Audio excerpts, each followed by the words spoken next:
This is Basic Musicianship, Lesson 35, Perfect and Major Intervals. We talked about intervals before, this distance between two tones, right? That particular interval is a second, right? I'm moving from here to here, or here to here, a unison. And intervals that occur that are within the major scale are called diatonic intervals. These are intervals that don't have any kind of alterations in them. And they have some particular names because of the way that they work acoustically. So we have first the unison, we've talked about that before, where we have a repeated pitch. In a diatonic interval of the fourth,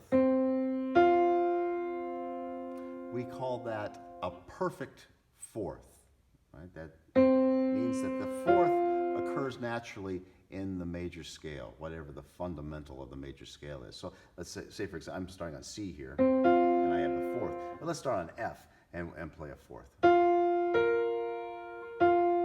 You can hear that has a similar quality to it, and it's the same distance between these two pitches, and this is the B flat that occurs in the F major scale, because I'm starting on F as the fundamental tone, and B flat here is the fourth. Well, how about G on the G major scale, and the fourth above that is a C, and that's also a perfect fourth. So these are all perfect fourths. And you can hear that openness in the sound and that quality to it. In fact, if you were, when you study ear training, you'll learn to hear the fourth, right? Okay. The fifth is also perfect. Right? That's a fifth. We can play a fifth. Let's go back to F again and play a fifth here. That's a perfect fifth. And let's go back to G and play a fifth. Right? And how about let's start on B flat. Here's a fifth. Those are all examples of fifths. So we have now the unison, the perfect fourth, the perfect fifth, and then the octave, right? That's just the doubled vibration of any pitch. Right? Those are all examples of octaves, and those are all intervals that occur naturally in the major scale. All right, let's talk about the seconds.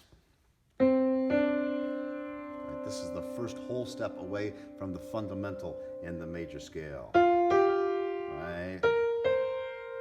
These are not perfect, though. We call these major, derived from the major scale, and that's a major second. The other major intervals are the third. This is a third as well. All thirds. And the sixth is a major interval, right? And the seventh is also a major interval. Right? So let's review that for a moment around the major scale and the idea of diatonic intervals. So there's the unison, right? There's the major second. Right? There's the major third. Then, not a major fourth. There's no such thing as a major fourth, but the perfect fourth. And the perfect fifth. There's no such thing as a major fifth. It's a perfect fifth. And then a major sixth, a major seventh, and then our octave. And that is lesson 35.